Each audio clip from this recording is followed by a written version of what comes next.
Quero convidar você a abrir a sua Bíblia no Evangelho de João.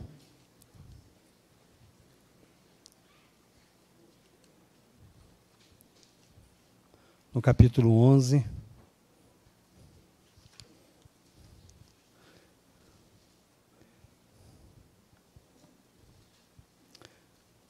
A partir do verso 1 até o verso 5.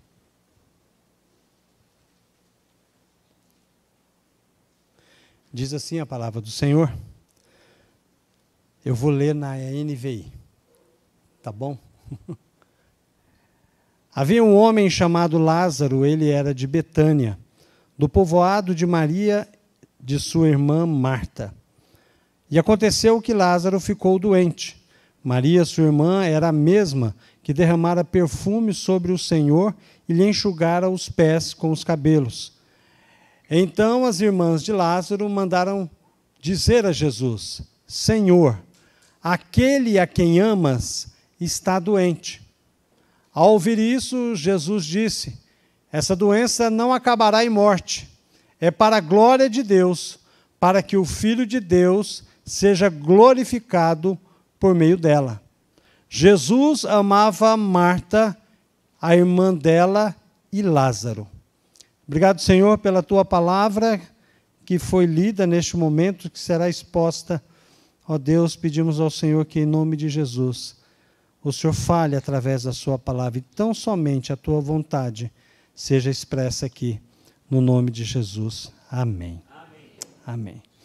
Um texto que é bastante conhecido de nós, a história de Lázaro, e que ele adoece, e que quando Jesus resolve, quando ele decide ir até chegar à casa de Lázaro, Lázaro já estava morto já há 4 dias, e então as suas irmãs recebem, Marta vai até Jesus, e recebe Jesus, encontra-se com Jesus, e ela disse: Senhor, se estivesses aqui, meu irmão não teria morrido, mas sei que mesmo agora Deus te dará tudo o que pedires. E Jesus, estando ali, olhando a tristeza de Marta, e Maria também vem, chorando, lamentando, se jogando aos pés de Jesus. Jesus se comove, Jesus chora, e Jesus diz: aonde está o corpo? Eles levam Jesus até onde está o corpo, e lá Jesus manda retirar a pedra. E você sabe bem o que acontece, as pessoas falam: Senhor, já tem 4 dias e o corpo já está com mau cheiro, já está apodrecendo, é impossível abrir. E Jesus diz: olha, eu não falei para você que se você cresce em mim, você não veria a glória de Deus. Então eles tiram a pedra, Jesus chama Lázaro, morto de 4 dias, e Lázaro levanta e vem para fora e retoma sua vida. Essa é o resumo da história de Marta, Maria, de seu irmão Lázaro e da participação de Jesus neste momento.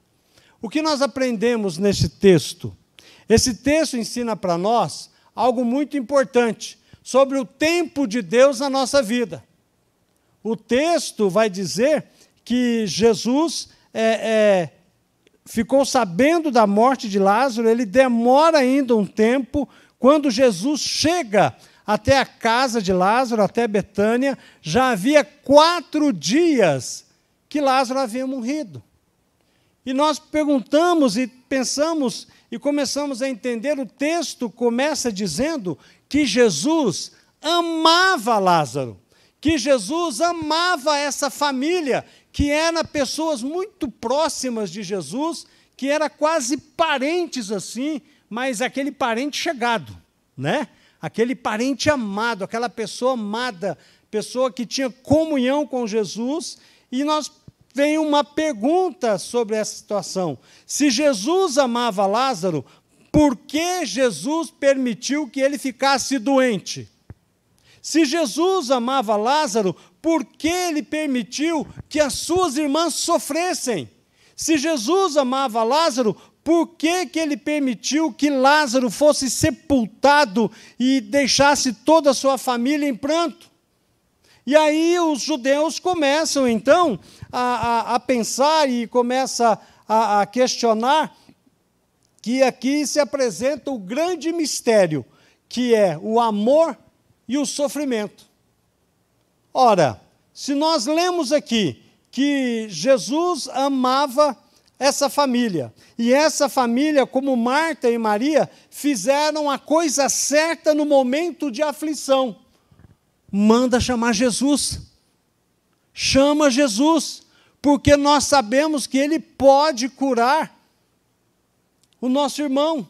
Mas quando Jesus chega, Marta vem com um misto de esperança e de frustração. Porque ela vai dizer o seguinte: Senhor, se o Senhor estivesse aqui, meu irmão não teria morrido.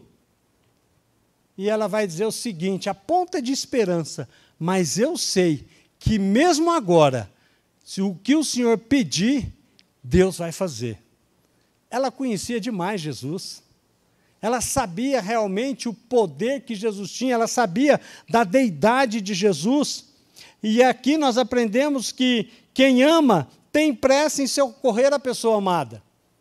Quem ama tem pressa de estar junto da pessoa amada. Eu lembro disso quando meu irmão estava doente, e você também sabe disso, quem passou essas aflições, que quando meu irmão estava doente, eu queria estar lá, queria ir para lá, queria estar junto dele, e era aquele tempo difícil da pandemia, e ele partiu, e quando ele partiu, e nós sabemos que ele tinha morrido, a minha cabeça, bugou.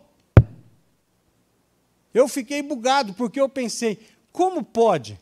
Meu irmão estava no último ano de seminário, já era presidente da igreja, ia pastorear a igreja, e depois que ele morreu, 15 dias depois, morre o vice-presidente da igreja, onde ele estava.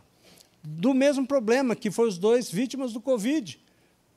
Mas aí a gente começa a perguntar, e é natural do ser humano perguntar, por que essas coisas acontecem, e nós começamos a pensar que é difícil conciliar o sofrimento com o amor de Cristo. Embora nós, eu e você, aprendemos da palavra de Deus que o sofrimento faz parte da nossa vida, mas quando o sofrimento chega até o nosso coração, nós começamos a questionar. E isso é natural do ser humano, e isso é natural porque Jesus entende o nosso coração. Ele sabe as nossas dores, Ele sabe do nosso sofrimento. O fato é que Jesus poderia ter curado Lázaro lá de onde ele estava. Ele não curou o filho de um oficial? De longe, ele disse, olha, pode ir, que seu filho já está curado. E realmente, quando ele chegou lá, o filho dele já estava curado. E ele poderia fazer. Mas algo interessante que nós aprendemos aqui nesse texto é que os judeus, os crentes, também têm dificuldades em conciliar o amor de Cristo com o sofrimento humano. Algumas denominações nos ensinam que quem tem Jesus não sofre, que quem tem Jesus não passa por aflição. Por que Jesus permite que aqueles que o servem também possam sofrer? Por que Jesus permite, se Ele nos ama, Ele permite a aflição, o sofrimento, a doença, o desemprego, o luto? Por que Jesus permite? A resposta está no próprio Deus. Não há imunidade para quem recebe Jesus como Salvador. O Pai ama o Filho e deu o Filho para sofrer na cruz e morrer por mim e por você, mesmo amando o seu Filho, mesmo amando a nós. Quem aceita Jesus como Salvador não são pessoas que têm privilégios. Nós passamos por doenças, nós passamos por sofrimentos, nós passamos por dores, nós enfrentamos luto, nós enfrentamos aflições. Jesus, em nenhum momento, deu a promessa de que nós não iríamos sofrer. Se você olhar, por exemplo, as histórias dos discípulos, todos morreram pelo viés do martírio. Todos, salvo João. que morreu já em idade avançada, mas testemunhou, ficou sabendo da morte dos seus irmãos pelo viés do martírio. Todos. E quando nós começamos a pensar e olhar, Deus nos diz e nos apresenta na sua palavra que em nenhum momento Jesus prometeu também nos dar explicações. Às vezes nós queremos que Deus explique para nós. Por que isso? Por que que o Senhor permitiu isso? Ou por que que Deus fez isso? Algumas pessoas passam sofrimentos em sua vida e ela reporta o sofrimento a Deus. Elas tomam suas decisões equivocadas no passado e quando chega no presente, que está vivendo aquilo que decidiu no passado, elas não são capazes de reconhecer. Elas culpam a Deus. Mas Jesus só fez uma promessa para nós, que Ele estaria presente. Ele prometeu Ele mesmo estar conosco em meio ao sofrimento. E essa é a resposta para as dores e as lutas e as dificuldades que nós enfrentamos. Ele nunca prometeu nenhuma explicação. Ele prometeu o seguinte: eu estarei com você até o fim dos tempos. Eu estarei com você o tempo todo. E Deus estava ali, Jesus estava naquele momento com Marta e com Maria e com seus amigos ali.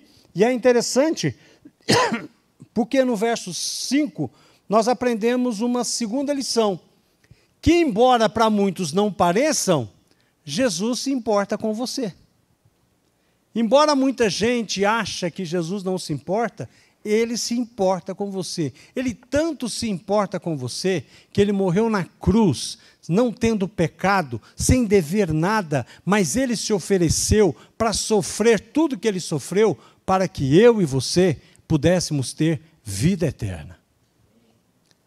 E quando nós olhamos a esse momento em que Jesus está, Jesus chega no verso 35, quando ele vê o sofrimento das irmãs de Jesus, das famílias ali, dos amigos que estão chorando, o texto diz algo que apresenta a humanidade de Jesus.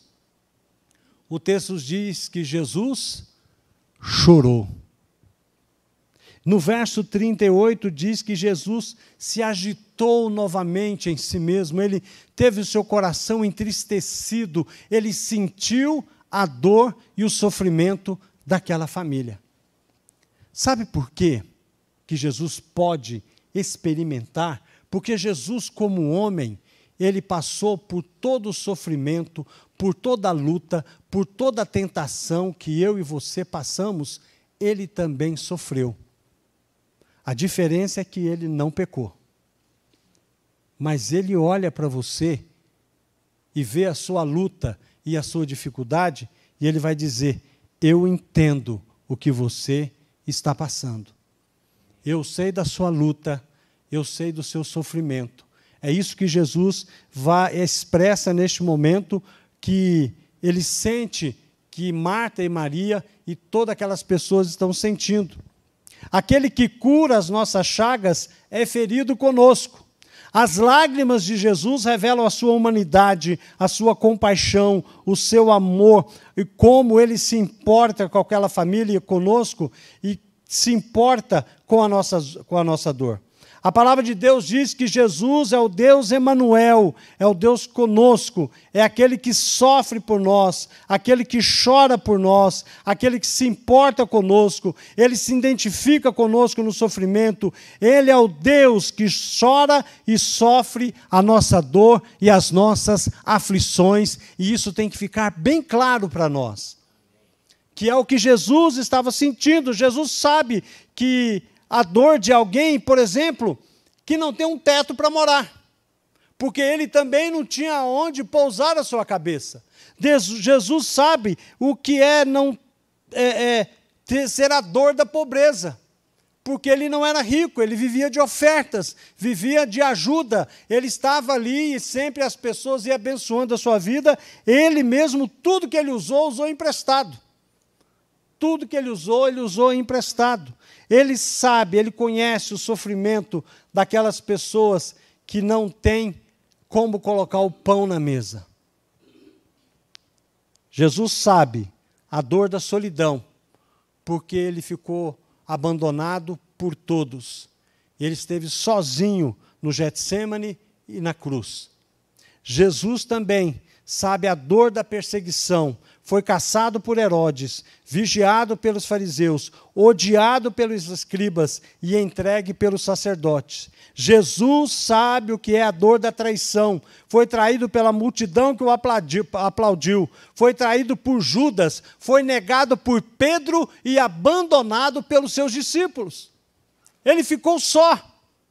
Ele sabe exatamente a dor que é a dor do ser humano. Jesus sabe o que é a dor da morte. Ele próprio experimentou a morte, ressuscitou ao terceiro dia e comprou um lugar no céu, para mim e para você, aonde Ele nos oferece a eternidade.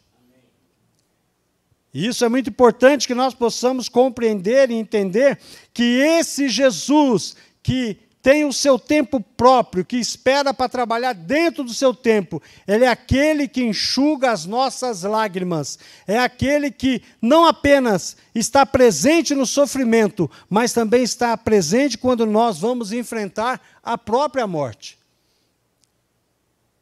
E temos então essa certeza e essa alegria que Jesus pode estar presente na nossa vida.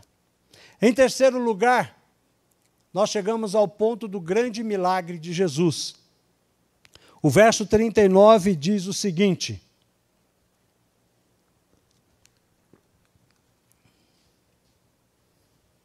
deixa eu ler aqui no outro. Jesus disse o seguinte: tirem a pedra, disse ele. Disse Marta, irmã do morto: Senhor, já cheira mal, pois já faz 4 dias. Disse Jesus: não lhe falei que se você cresce, veria a glória de Deus? Então tiraram a pedra e Jesus olhou para cima e disse: Pai, eu te agradeço porque me ouviste.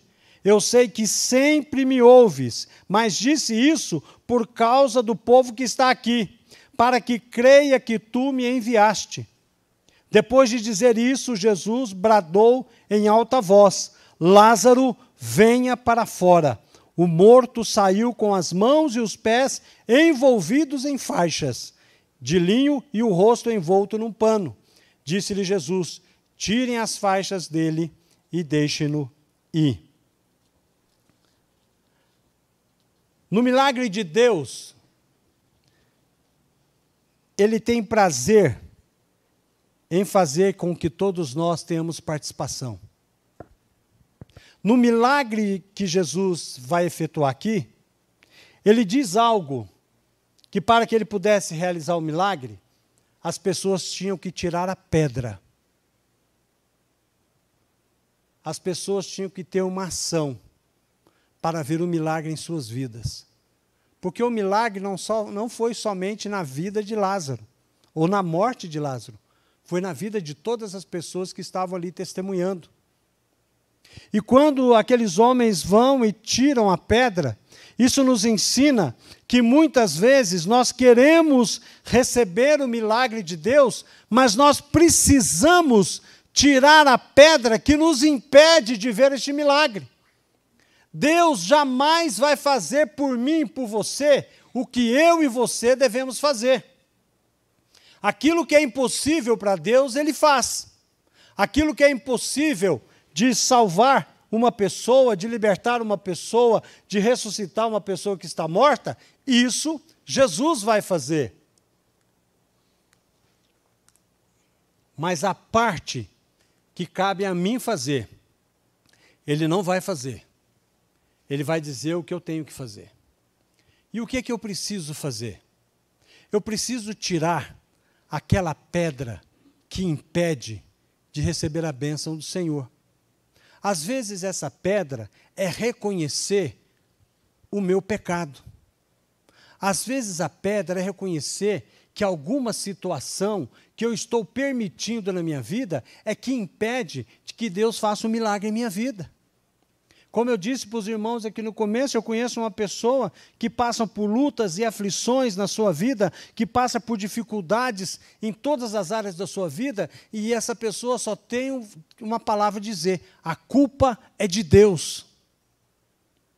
A culpa é de Deus. Enquanto essa pessoa não reconhecer o seu pecado, a sua condição, enquanto essa pessoa não reconhecer, você está onde você está, porque você não tirou aquilo que impede você de ver a glória de Deus. A partir do momento em que você reconhece que você precisa tirar do seu coração a soberba, a arrogância, a altivez, o orgulho, enquanto você tiver isso, você não pode ver o milagre de Deus na sua vida. É necessário que você, então,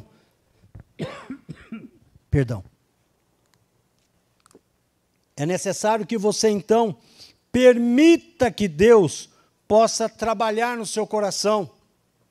Talvez tirar a pedra significa você retirar essa vida cristã medíocre que você às vezes está vivendo.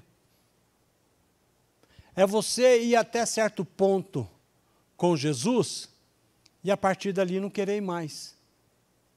O meu compromisso com Deus é até aqui. Daqui para lá eu não quero mais. O meu compromisso com Deus vai até onde mexe na minha comodidade. Porque quando chegar o momento em que começa a atrapalhar a minha vida, os desejos do meu coração, então eu não sigo mais a Jesus. Eu vou dizer para você que isso não é nada. Isso não é nada. Enquanto você não tomar a decisão de ter um compromisso sério com o Senhor, de temer ao Senhor, de levar Deus a sério, de ter um compromisso de buscar a Deus em oração, levar a sua família em oração, consagrar a sua família a Deus, tomar uma decisão. Que decisão, pastor? A decisão de você reconhecer que talvez a pedra que precisa ser tirada é você reconhecer que você é um pecador e você precisa receber Jesus como Salvador e Senhor da sua vida. E ter um compromisso com Deus, não de ficar pedindo coisas que, Senhor, eu quero casa, eu quero dinheiro, eu quero riqueza, eu quero saúde. Tudo isso pode ser bom, mas isso não vale nada no reino de Deus. O que vale no reino de Deus é um coração quebrantado, que reconhece os seus pecados, que reconhece que há um Deus, que há um céu e que há um inferno. Não existe inferno, pastor.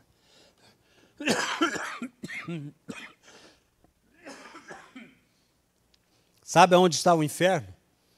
No final de uma vida sem Jesus. Ali que está o inferno.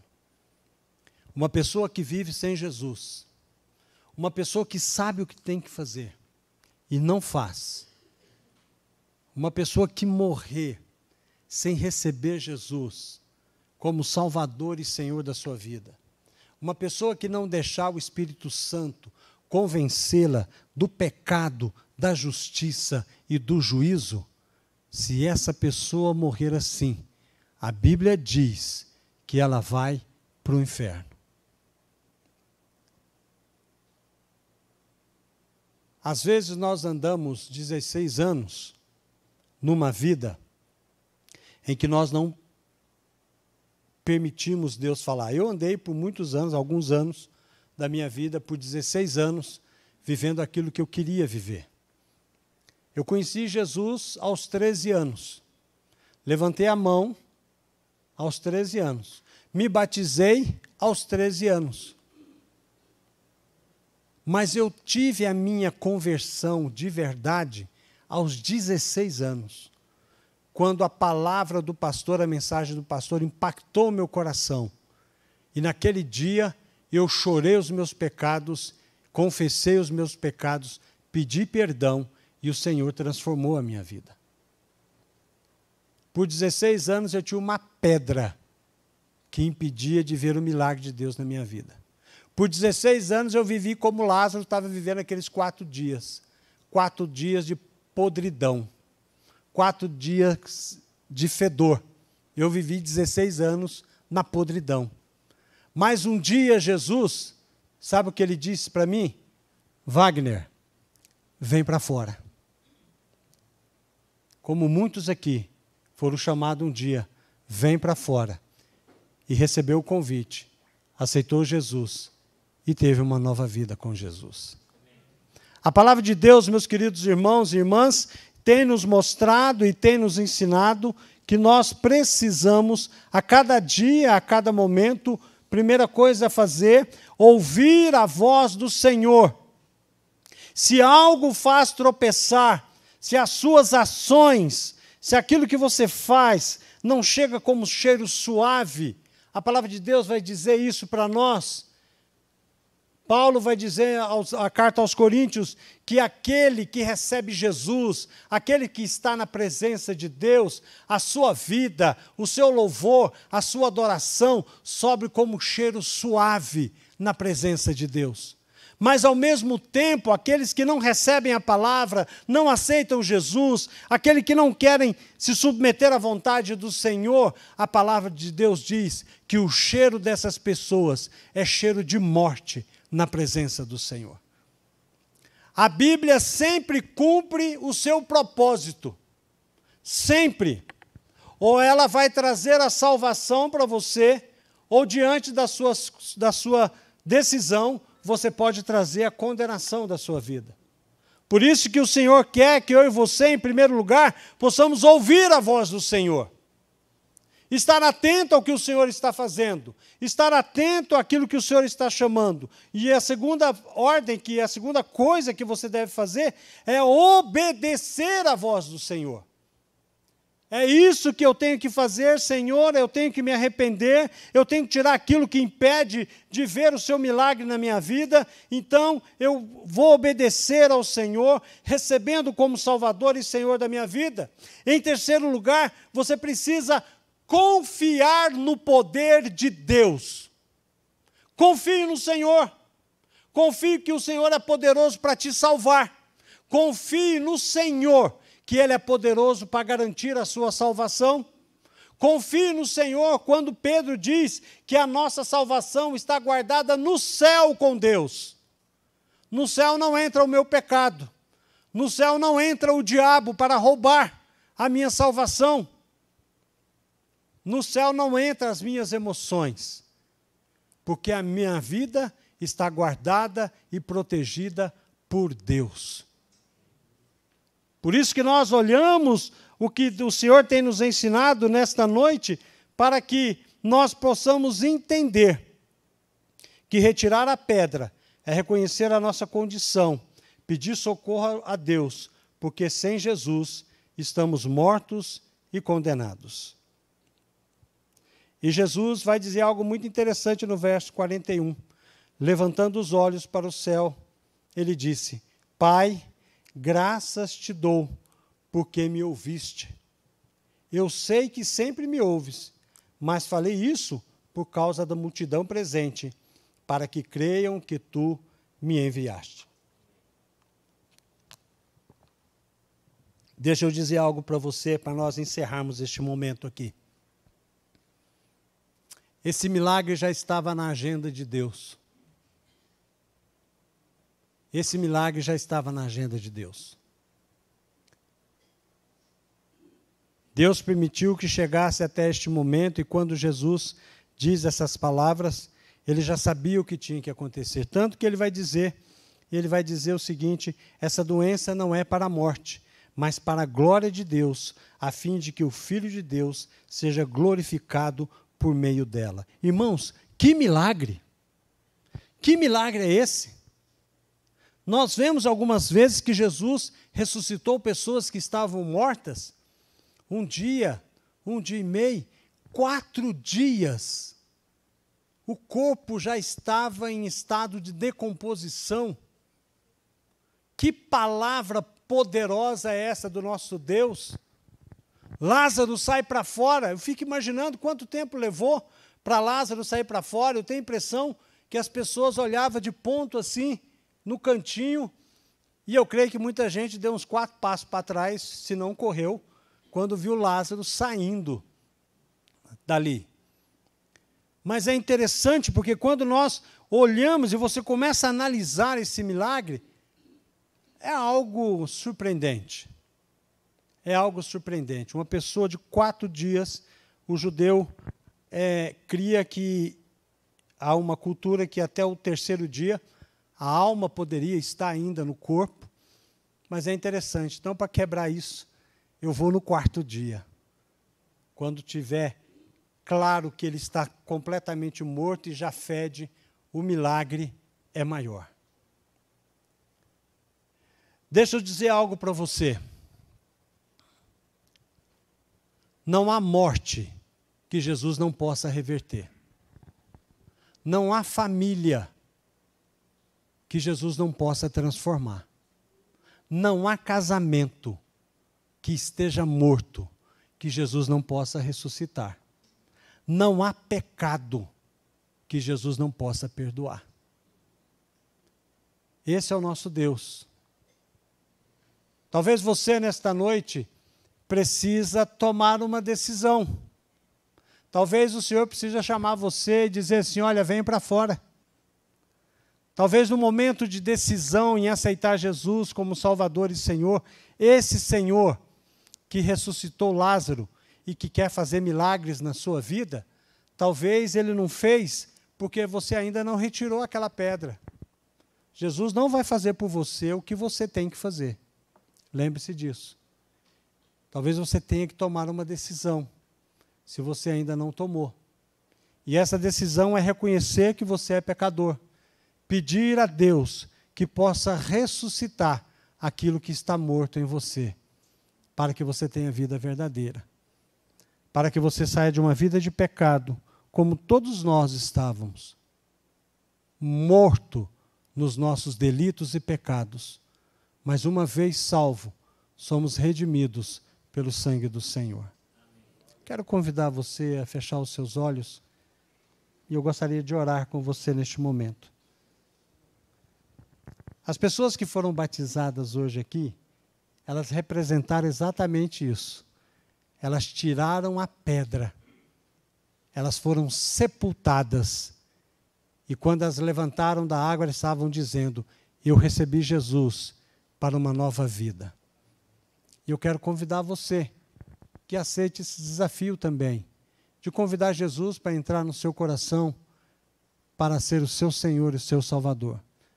Vamos fechar os nossos olhos, eu vou fazer uma oração e quero convidar que você faça essa oração no seu coração, se você ainda não a fez. Senhor, eu reconheço que sou pecador e reconheço que Jesus é o Filho de Deus e que morreu na cruz para me salvar. Senhor, eu retiro e peço ao Senhor que me ajude a retirar aquela pedra que impede de aceitá-lo como Salvador. E que o Senhor entre na minha vida, faça um milagre e me tire de uma vida, de uma condição de morte e traga-me, Senhor, para uma condição de vida eterna na Tua presença. Nesta noite, eu recebo Jesus como meu Salvador. Amém. Nós estamos todos de olhos fechados ainda, por favor, gostaria que a igreja estivesse orando, porque este momento é um momento de muita luta espiritual. Se você nunca fez essa oração e quer receber Jesus como seu Salvador nesta noite, levante uma das suas mãos, eu gostaria de orar por você. Nós temos alguém aqui que queira receber Jesus como Salvador e Senhor? A Bíblia diz que hoje é tempo de salvação. Você que está em casa também, se você quiser tomar essa decisão, levante a sua mão aí, Deus está vendo. Pode entrar na descrição do link, fazer um contato conosco, que nós queremos ajudar você nessa nova decisão. Temos mais alguém aqui? Levante a sua mão, eu gostaria de orar por você. Senhor, o Senhor vê as vidas que aqui estão, Pai. Pedimos que em nome de Jesus, o Senhor nos abençoe, Pai. Que em nome de Jesus, que aquela pessoa que está aqui, que ainda não tomou uma decisão de aceitá-lo como Salvador e Senhor, que ela não consiga dormir enquanto ela não tomar essa decisão e ela possa convidar Jesus para ser Senhor da sua vida. Nós oramos, gratos pela tua palavra, gratos pelo teu poder, pela tua graça, pela tua salvação. Nós te louvamos, nós te agradecemos, nós te exaltamos, no precioso nome de Jesus. Amém.